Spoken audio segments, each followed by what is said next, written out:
Selamat malam semuanya, ya ini F-Talk edisi 15 Juli 2025. Seperti biasa, malam ini kita akan berikan update market IHSG dan juga membahas ide-ide konsultasi yang masuk di kolom komentar F-Talk edisi kemarin, edisi hari Minggu ya. Jadi kemarin malam saya tidak bisa F-Talk, mohon maaf, ada urusan yang tidak bisa saya tinggalkan ya. Jadi baru malam ini kita bisa memberikan update ya dan menjawab konsultasi yang mungkin sudah ada yang terlewat, ada yang mungkin ya tidak pada waktu yang tepat untuk saya jawab, tapi saya akan berusaha untuk menjawab di F-Talk malam ini. Baik, kita mulai ya. Sebelum saya mulai, silahkan bagi Anda yang belum subscribe, silahkan subscribe, dan yang sudah merasakan manfaat dari F-Talk, dukung kami dengan klik like. Kita mulai dari IHSG 2 hari terakhir ini mengalami penguatan ya, naik lebih tinggi daripada perkiraan kami di Stockholm, yaitu melewati resist neckline, resist target pullback yang kita bahas di F-Talk sebelumnya. Nah, bagaimana perkembangan setelah terlewati ini gitu ya? Apakah ini akan menggagalkan wave C atau adalah bagian proses gitu ya? Kita akan bicara potensi yang paling memungkinkan. Kenaikan saat ini menurut saya cukup kuat dalam artian di sini bisa saja ini menggagalkan ya. Probabilitasnya saya katakan 50-50. Kenapa begitu? Karena sudah melewati 0,6 dari wave kecil ini ya, wave minor ini. Ya. Nah, baru akan terkonfirmasi atau peluang wave C ini gagal lebih besar atau kemungkinan besar tidak terjadi apabila terjadi penguatan di atas B yang terbentuk double top ini, yaitu di atas 7240. Jadi jika ini terlewati ya, IHSG mengulang pola yang ada di 2016 saat itu, koreksi yang sama yaitu koreksi 2015 setelah transisi dari era SBY ke Jokowi, dan sekarang ini adalah merupakan transisi politik dari Jokowi ke Prabowo ya. Ini merupakan sebuah kemiripan atau ya hampir sama, tetapi kita masih belum bisa bilang akan seperti 2016 karena sekarang ini kan 2025. Nah, kita lihat dulu ya, saat itu memang adalah termasuk tahun yang cukup berat buat saya. Saat itu belum ada YF Advisor, saya masih ya bisa dikatakan masih berproses sebelum ada YF Advisor. Saat itu adalah termasuk tahun yang berat buat saya ya, karena terjadi rally penurunan dari April 2015 sampai dengan 2016 barulah ini berakhir ya, 2016 tepat di bulan Januari saat itu ya. Nah, baru rally naiknya juga dimulai. Nah, ini penurunan yang cukup jauh ya, cukup jauh saat itu, penurunan yang cukup signifikan ya. Nah, ini turun sekitar 26%, 27%, tetapi memang penurunan ini berlangsung berbulan-bulan.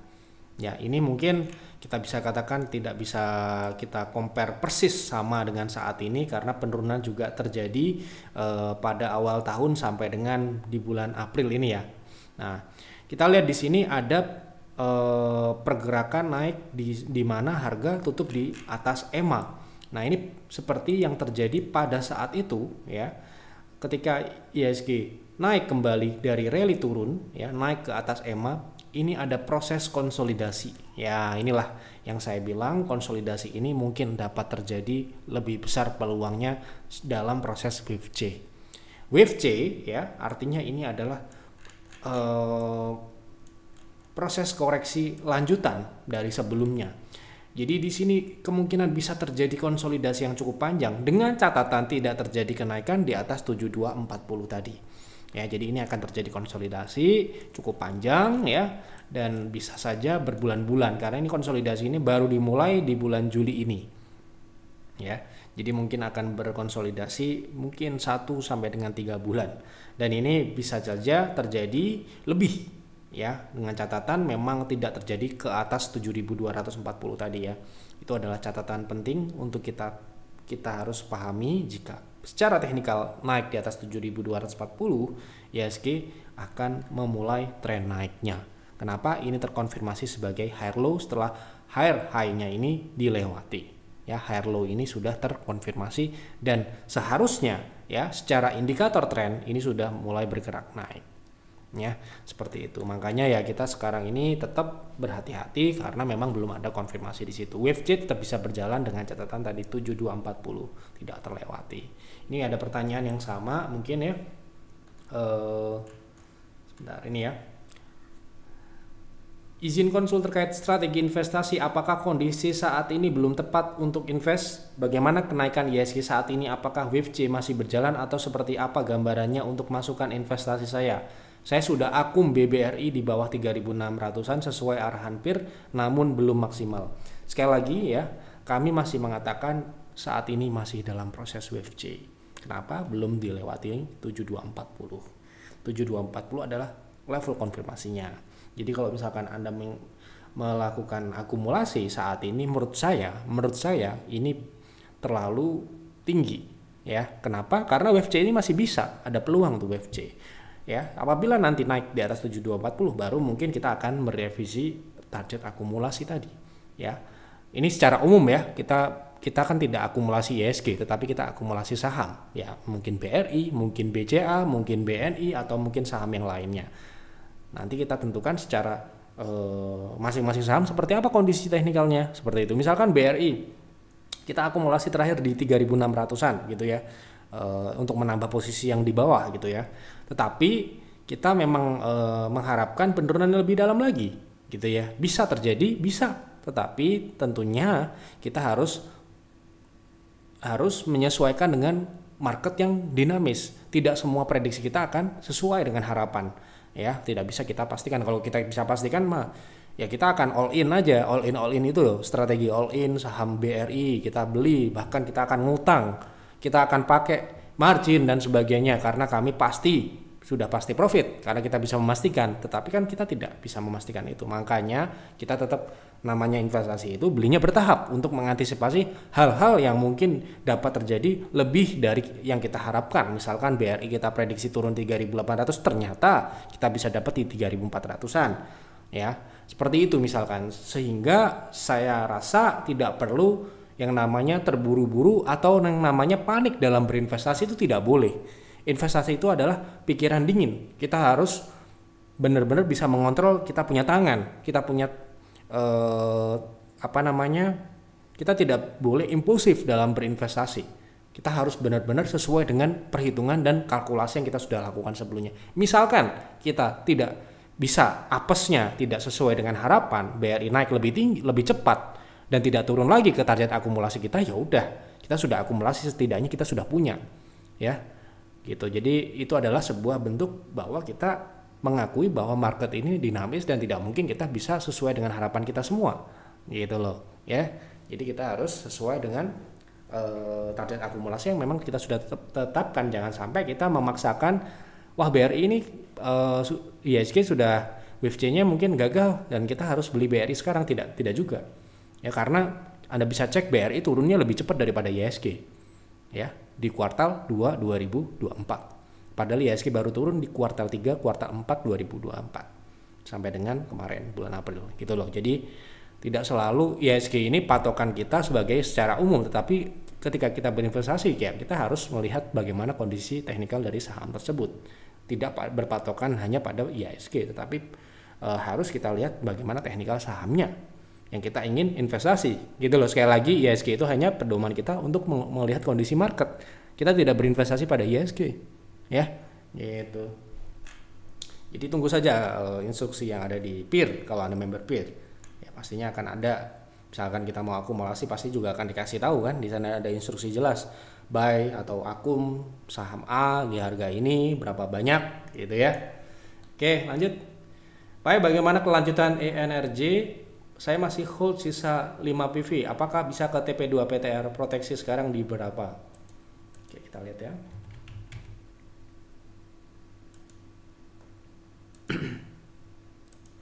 Oke, saya juga nggak hafal ya. ENRJ mungkin salah satu saham yang baru kita tradingkan ya. Ini salah satu saham yang kebetulan hari ini naik. Kita rekomendasikan hari Senin kemarin ya. Nah ini ya. Kita rekomendasikan kemarin di 358, 360 ya. Targetnya di 380. Saat ini penutupan di 382 di TP1. Kemudian TP2 di 402. Apakah bisa? Ya bisa, karena di sini masih tren naik dan juga di sini ada ekstensi, bahkan ini bisa lebih tinggi dari TP2 kita, tetapi kita memang mengambilnya di TP yang memungkinkan terdekat karena ini trading ya. Jadi kalau kita bertanya apakah bisa ke TP2, sangat bisa ya, sangat memungkinkan. Secara probabilitas harusnya besar ya.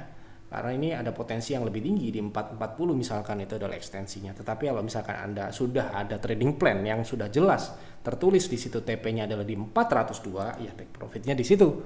Ya. Apakah bisa? Ya bisa. Proteksi, ya ini ada pertanyaan proteksi saat ini berapa apabila saya masih hold gitu ya. Berapa proteksinya? Anda bisa proteksi di bawah 364. Artinya cut profit. Ya, proteksinya berubah menjadi bukan cut loss tapi cut profit. BMRI untuk trading masuk di harga berapa? TP1 dan 2-nya juga cut loss-nya di harga berapa? Oke, kita lihat BMRI.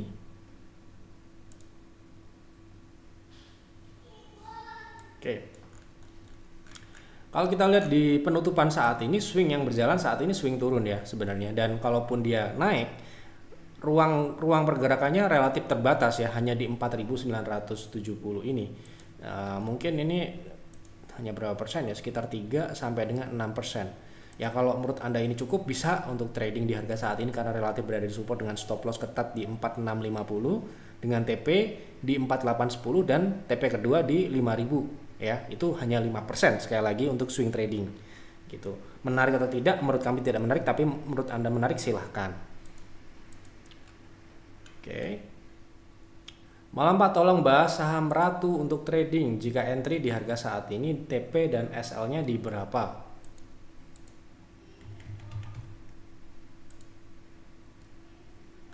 Oke, kita lihat ya, secara teknikal Ratu saat ini swingnya naik ya, tapi swingnya ini sudah hampir mencapai TP terdekat atau resist sebelumnya.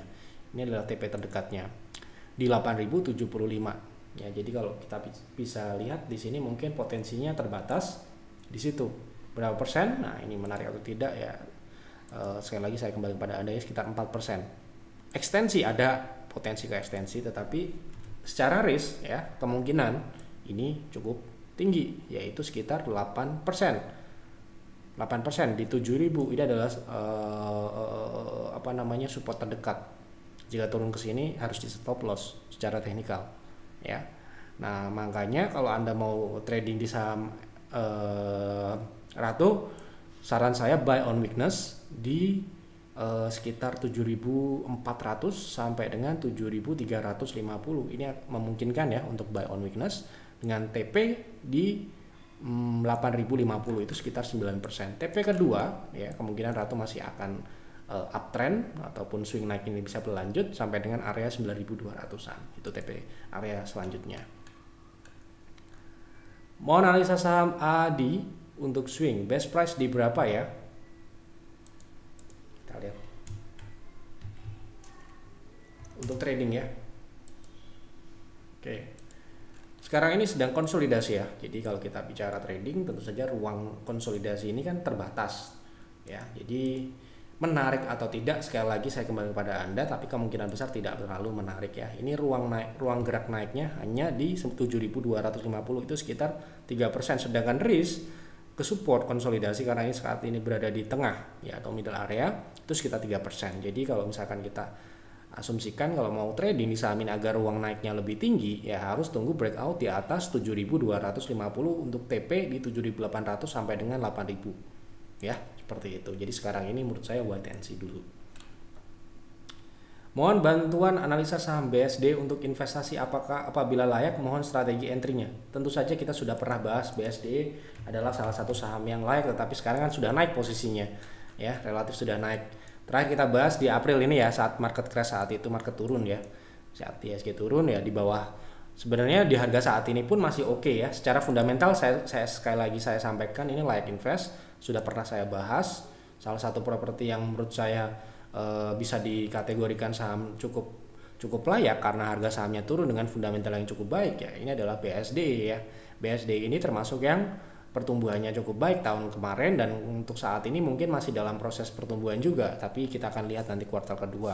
Yang jelas saat ini secara profitabilitas dia cukup cukup aman ya, dengan margin yang cukup tebal ya, 22% dengan margin yang setebal ini menurut saya cukup baik ya untuk saat ini. Dari sini kita juga lihat bahwa secara revenue streamnya ini masih cukup stabil ya, cukup stabil, ada setidaknya ada yang cukup besar ya. Ini ada 3 ya di sini. Ada real estate, tol, dan juga properti. Di sini kita lihat secara revenue stream ini cukup dipertahankan ya. Ada beberapa yang kecil-kecil ini kita tidak terlalu pertimbangkan, tetapi yang jelas ini ada 3 pilar ini yang cukup pertumbuhannya cukup baik ya. Kita lihat di sini ada pertumbuhan ya. Jadi kita lihat di sini cukup baik secara pertumbuhan dan margin profitabilitas dengan harga saham yang relatif masih memang sudah naik, tetapi ini masih cukup rendah menurut saya. Jadi kalau kita mau bicara akumulasi, terakhir kita akumulasi ya cukup jauh ya, di bawah 800 kita dapat di peers ya, di peers. Jadi kalau kita bicara akumulasi di harga saat ini, misalkan Anda bisa dapat di 800 ke bawah, itu lebih baik lagi untuk akumulasi gitu ya. Oke. Mau analisa LSIP untuk swing trading. Terima kasih Pak F dan tim. Oke, kita lihat LSIP untuk swing trading. Oke, potensi swingnya sekarang ini terbatas di sekitar 1000. Ini sekarang ini sedang menguji resist ya. Jadi buy on breakout mungkin lebih baik ya. Kenapa? Karena ini saat ini masih terjadi pengujian 1325 ya, buy on breakout dengan TP di, kita lihat ya ekstensinya. Karena ini masih menguji resist, berarti kita akan berpatokan pada resist ekstensi 1,6. Jika breakout di 1340, potensinya ke 1415, TP1, TP2 nya di 1560 dengan stop loss misalkan buy on breakout ya di 1315 atau 1320. Untuk swing PTRO tadi ARA, apakah masih bisa hold selanjutnya? TP dan SL berapa ya Pak untuk kita bisa buyback di harga lebih murah?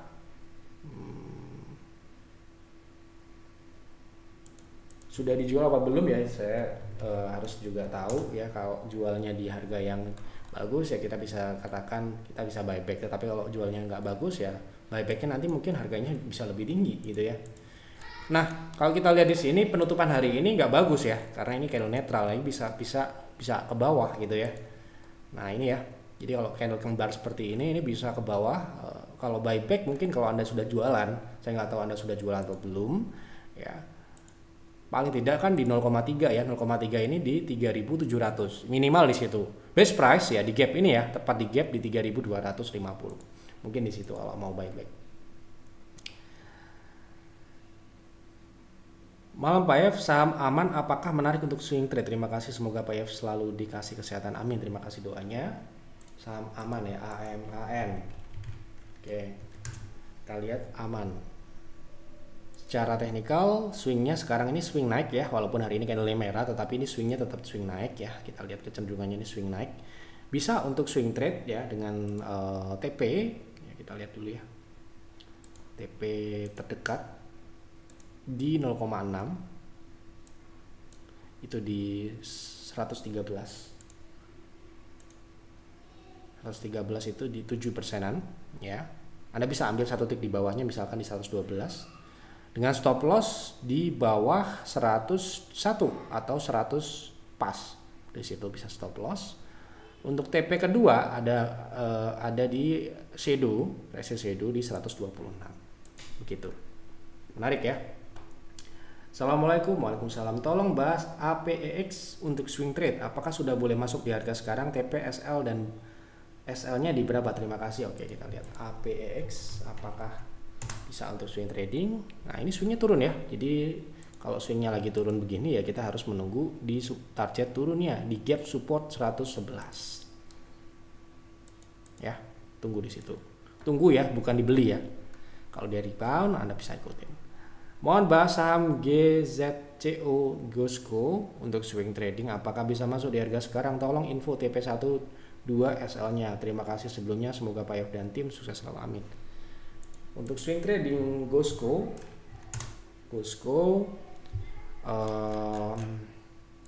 Oke, sudah naik ya posisinya. Ini ada TP1, TP2-nya. Ini pembahasan udah agak lama ya sepertinya. Tetapi ini mungkin masih sama karena ini konsolidasi gitu ya. Konsolidasi ini ya berarti pergerakannya relatif masih belum berubah gitu ya. Oke, coba kita lihat time frame yang lebih kecil ya di H4. Sekarang ini koreksi ya. Koreksi. Kemarin sempat naik, sepertinya ini di 0,5. Nah, 0,5 ya. Di 0,5 bahkan sempat ke 0,6 tapi hanya sedikit ya, hanya sebentar ya, jadi saat ini sedang menguji 0,3 ya. Ini adalah TP terdekatnya, jadi ini bisa level entry di 95 sampai dengan 92 dengan stop loss di bawah 90 ya, dua area itu dengan TP di 102 sampai dengan 108 seperti itu. BRMS untuk swing berapa SL dan TP nya, saya punya 10 PV di 420. Oke, kita lihat BRMS. Oke, di 420. TP-nya di berapa? TP terdekat di 446.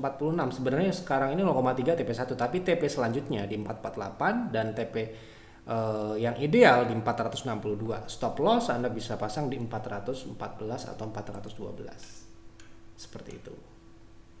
Tolong bahas NINE, apakah melanjutkan turun atau konsolidasi? Terus kalau TP1, TP2 di harga berapa? Saya punya di 81. Terima kasih, Tuhan memberkati Pak Yef bersama keluarga. Terima kasih doanya. Untuk saham NINE sudah punya di 80. Wah, posisi saat ini nyangkut ya. Kalau kita harus bicara apa adanya. Sekarang yang jalan adalah swing turun ya. Swing turun ini berjalan masih berlanjut. Ini bisa turun kembali ke 52. Saya nggak nakut-nakutin kalau saya mungkin akan segera keluar karena sudah di bawah 70. 70 adalah level minimal kita boleh trading. Jadi kalau kita bicara ini potensinya adalah potensi swingnya lanjut turun ya. Terdekat di 65, ada gap lagi di 60 dan ini kemungkinan akan membentuk rounding di 52. Jadi kalau saya akan segera menukar ke saham yang lain. Itu saran saya ya. Tapi monggo silahkan. Oke, untuk trading seperti itu. Tolong bahas SMDR untuk trading. Saya punya barang di harga 300. Oke, kita lihat SMDR di 300.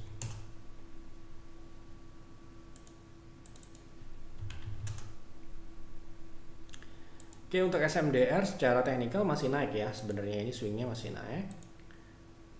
Di 300 ya, sudah punya di 300. Masih potensi untuk naik. Di sini ada gap terbuka di 368. Untuk TP terdekat sebelum ke sana, sebelum ke gap tersebut ya, itu di shadow 340 ya. Ini ada resist, kemudian TP yang kedua di 368 gap resist.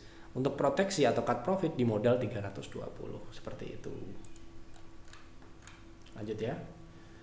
Buat investasi emiten emas lebih bagus PSAB atau BRMS dilihat dari fundamental profitabilitasnya, best buy di harga berapa? Kalau kami sesuai dengan rekomendasi terakhir BRMS ya, sudah saya pernah bahas juga kenapa BRMS, tapi tidak di harga saat ini. Kalau Anda bicara fundamental, kita akan compare fundamental ya BRMS. Tetapi kalau kita bicara harga saham keduanya sudah naik ya, kebetulan kita rekomendasi terakhir BRMS itu udah beberapa tahun yang lalu ya, sebelum harga emas naik seperti sekarang ini ya. Kita sudah bahas saat pandemi saat itu ya. Kita bicara saat ini harganya sudah cukup tinggi ya. Kalau sekarang ini mungkin yang lebih tepat ya, kita akan mungkin trend following karena trennya ini masih bisa lanjut. Kalau kita bicara tren kan kita bisa proteksi berdasarkan teknikal, tetapi kalau kita investasi ya harus fundamental. Sedangkan fundamental saat ini emas masih naik, tetapi yang menjadi masalah adalah harga sahamnya memang sudah naik lebih tinggi dari fundamentalnya. Itu yang kita harus tahu. Ketika harga saham sudah naik dari pada fundamentalnya, berarti ada risiko di situ. Sedangkan ketika kita berinvestasi, sekali lagi saya ulang berkali-kali, kita akan mencari saham yang fundamentalnya layak tetapi harga sahamnya belum naik. Gitu ya. Jadi BRMS itu sangat masih sudah agak lama ya, kita rekomendasikan di 2000. Ya, kita bicara 2022, kita ulang lagi ya, 2022. Nih ya. 2022 saat itu kita rekomendasikan BRMS ya, saat itu masih di harga 100-an ini ya. Nah, ini masih di 100 ya. Sekarang harganya sudah 400, sudah berkali-kali lipat ya naiknya. Dan ini harga sahamnya menurut saya sudah terlalu tinggi untuk dibeli. Begitu juga untuk PSAB. Kebetulan PSAB kita tidak rekomend untuk invest ya, tapi untuk trend following ya. Trend following pun terakhir kita jualan. Ya, kita coba lihat di Boost Hunter ya. Yang kita sudah bahas juga berkali-kali juga di sini ya. Kita PSAB itu juga kita baru terakhir kita distribusikan ya di di 535 ini terakhir ya.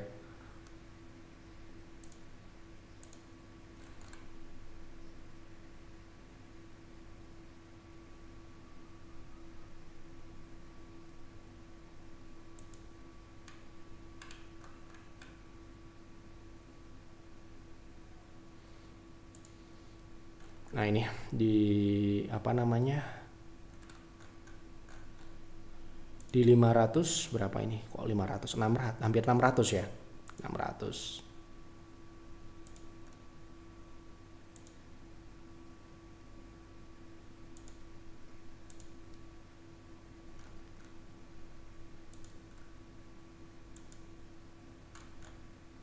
Nah, ini 540 ya ini. Nah, 540 ke atas ini kita distribusikan nih. Ya, tentu saja ya sekarang ini sudah turun ya. Setelah kita distribusikan di awal Juni ya tanggal 5 dia turun. Ya, seperti itu. Nah, mungkin sekarang ini kalau kita mau masuk untuk investasi menurut saya secara fundamental saya tetap pilih BRMS, tetapi itu pun tidak kita rekomendasikan lagi. Kenapa? Harga sahamnya sudah naik, sudah tinggi untuk kita investasi dengan risiko yang lebih premium ya. Ya, kalau kita mau berinvestasi di saham BRMS sekali lagi ya seharusnya seperti yang saya sudah sampaikan tadi di 2022. Ya, 2022 saat itu memang harganya masih cukup rendah. Ya, kita katakan 100 di 100 itulah. Ya, gitu. Jadi kalau misalkan sekarang ini kita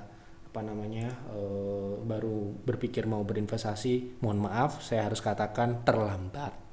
Ya memang nggak ada kata terlambat, tapi menurut saya tetap terlambat karena resikonya sudah tidak bisa kita toleransi gitu ya. Jadi kalau kita bicara investasi BRMS ya kita akan bicara tahun 2022 seperti rekomendasi kami di Peers saat itu ya. Ini ya saya ulangi, Peers saat itu.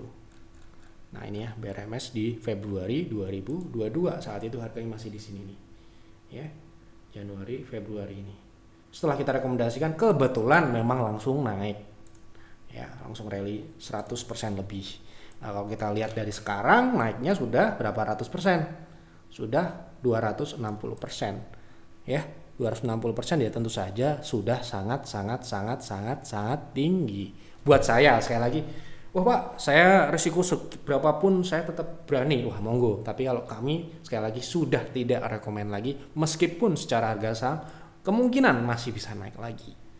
Resiko itu adalah bagian terpenting yang akan kita pertimbangkan ketika berinvestasi. Jangan sampai kita cuma lihat ini lagi rame, ini lagi banyak berita bagus, ini masih bisa naik lagi. Tapi kita tidak pernah memperhitungkan aspek resiko yang bisa terjadi. Ya, gitu. Ya, oke. Apakah dengan penurunan IHSG sebesar 8% ke 6.800 nanti akan mengakibatkan BCA kembali turun ke 7.200 atau bahkan di bawah 7.000? Kalau saya bilang mengakibatkan, bukan ya, BCA lah yang menyebabkan IHSG. Ya, karena BCA ini kan yang membentuk pergerakan market di IHSG maksudnya. Gitu loh. Bukan IHSG yang membentuk BBCA. Tetapi sebaliknya BBCA lah yang menyebabkan BCA, BRI atau saham big cap lain lah yang membuat IHSG turun. Ya, gitu. Kalau ke 6.500 kemarin kita compare dengan IHSG, misalkan BBCA kan sempat turun ke 7.600 saat itu kita juga beli, ya. Nah, itu pun turunnya nggak sampai situ ya. Kalau misalkan kita katakan 7.000 ke bawah maksudnya. Ini kan pertanyaannya apakah bisa ke bawah 7.000 ya. Saya akan katakan enggak ya, menurut saya enggak. Secara teknikal ini ABC-nya nanti paling tidak paling rendah serendah-rendahnya kalau misalkan C terjadi di 6.500 kemungkinan masih di angka 7.600 7.900 atau sekitar 0,6 dari ini 0,6 itu di 8.200 sampai dengan 7.800 ya, jadi nggak akan lebih rendah dari A ya, begitu kira-kira Pak perkiraan saya. Oke lanjut ya. Mohon analisa untuk swing trading saham JSMR, di berapa harga terbaik kita bisa masuk, lalu di berapa TP1, TP2 dan berapa cut loss dia harus diperhatikan. Cut loss itu bukan untuk diperhatikan tapi untuk dilakukan ya, buat saya seperti itu ya. Jadi kita sudah tentukan cut loss, kita akan eksekusi jika cut loss itu tercapai gitu. Terima kasih, semoga sehat selalu dan tambah berkah rezeki, amin. Terima kasih doanya. Jadi saya ulang lagi sebelum saya bahas JSMR, ketika kita trading ya, ketika kita melakukan transaksi sifatnya jangka pendek, kita sudah membuat trading plan. Trading plan itu ada TP, target profit, dan juga stop loss. Tidak hanya itu, sebenarnya ada alokasi PV, ada lot maksimal dan sebagainya kalau kita di private trading room ya. Jadi itu harus dieksekusi sesuai dengan trading plan itu. Ketika mencapai TP, ya harus dijual profit. Kalau kena cut loss, ya harus dijual cut loss. Dan cut loss ini sifatnya dinamis ya. Dia kalau harga naik, misalkan proteksi ini bisa dinaikkan ya. Sehingga ya kalau Anda bisa cek di kinerja kami ya sangat jarang 5%. Kenapa? Karena proteksi itu naik, bisa dinaikkan. Gitu ya. Untuk JSMR ya, kita masuk ke pembahasan saham JSMR. Sekarang ini relatif berada di support. Kalau kita mau trading swing mungkin bisa dengan stop loss ketat di 3.550 ke bawah. TP1 di 4.000 level psikologis, TP kedua di 4.270. Seperti itu. Izin bertanya untuk teknikal saham CTRA, saya sudah punya di 10.50, ingin menambah lot lagi, misalkan mau nambah alokasi gitu ya. Kira-kira di berapa harga terbaik untuk nambah, di harga berapa TP1, TP2 nya. Terima kasih, semoga sehat selalu, berkah ilmu, terima kasih doanya. Jadi kalau kita trading gitu, kita boleh nambah, boleh, tetapi jangan sampai harganya turun melebihi batas resiko ya. Misalkan kita sudah membatasi 5%, tetapi harga sahamnya sudah turun lebih 5%, kita tambah, itu namanya menambah masalah ya. Gitu, yang kita lakukan harus mencari level exit ya, gitu. Sudah punya di harga 10.50, sekarang ya kita akan mengacu pada PTR ya. Berarti sudah berapa persen ini posisi saat ini gitu ya kerugiannya. Ini sudah 6%. Oke. Kita nggak tahu Anda punya berapa PV, karena untuk memberikan saran boleh nambah dan tidak nambah atau harus dikurangin, itu harus tahu dulu berapa alokasinya. Jadi kita nggak pakai istilah lot. Lot itu sangat tidak bisa mendeskripsikan berapa besar Anda punya ya gitu. Jadi kalau secara teknikal sebenarnya ini bisa untuk beli di harga saat ini, tetapi mungkin TP-nya tidak jauh lebih tinggi daripada harga beli Anda. Karena ini tertahan di 10.35. Gitu. Jadi kalau beli sekarang Anda TP di 10.40 atau 10.50 di harga beli Anda. Gitu ya. Jadi agak kurang menarik. Ya, akan lebih menarik jika dia breakout di atas 10.50. Ya, kenapa? Potensinya lebih tinggi di 11.30 misalkan, atau bahkan bisa ke 1.400. Gitu. Ya, jadi kalau misalkan Anda mau nambah, mungkin secara teknikal bisa di harga saat ini, tetapi TP-nya terbatas di 10.40 sampai dengan modal Anda 10.50. Dengan proteksi tetap ada di 9.50 ke bawah. Oke, seperti itu secara teknikal ya. Terima kasih Pak Yev, ilmunya sangat bermanfaat. Sama-sama, semoga bermanfaat ya. Mohon bahas UNTR, Best Buy, TPSL, apakah lebih cocok untuk trading atau invest? Ya tergantung cocok atau tidak. Semua saham bisa saja cocok trading ataupun investasi. Jangan sampai saya bilang ini bisa investasi, ini juga bisa trading, nanti Anda melakukan dua-duanya ya gitu. Jangan bertanya seperti itu namanya tidak berpendirian ya. Trading ya trading, invest ya invest, tanyanya harus jelas ya gitu. Nanti saya bahas dua-duanya. Oh, untuk investasi oke, untuk trading juga oke. Nanti Anda trading, beli buat trading lah, besok naik kita jual. Tapi ternyata turun karena kalau investasi itu ya bisa turunnya cukup dalam ya, tidak bisa dibatasi karena patokannya adalah fundamental ya. Jadi nggak bisa seperti itu pertanyaannya. Jadi harus jelas dulu Anda ini mau apa, mau trading apa investasi gitu loh. Harus jelas terlebih dahulu, jangan sampai Anda tidak tahu mau ngapain di situ ya. Oke, kita akan bicara United Tractor. Untuk investasi saya akan berbicara sesuai dengan apa yang kami lakukan di peer atau peers. Kita hanya berinvestasi pada saham ini ketika batu bara sedang pada tren bullish. Jadi sekarang ini belum bullish, ya kita nggak investasi di saham seperti United Tractor ataupun yang lain. Yang kita lakukan hanya trading only, ya begitu. Nah untuk trading ya, sekarang kita bicara trading, bagaimana apakah menarik atau tidak. Kita lihat ya, potensinya ini akan naik ke 23450 TP1, TP kedua di 25300 dengan stop loss di 22200. Itu ya untuk trading ya. Mantap, oke. Baik, sudah saya jawab semua apa yang ada di kolom komentar. Semoga tidak ada yang terlewat. Apabila ada yang terlewat, saya mohon maaf yang sebesar-besarnya. Terima kasih untuk Bapak Ibu yang sudah memberikan ide. Silahkan tulis kembali di kolom komentar. Besok kita akan bahas di talk selanjutnya. Silahkan dianalisa lagi, jangan ditelan mentah-mentah apa yang saya sampaikan. Ya, sifatnya adalah opini dan prediksi yang bisa benar dan bisa salah.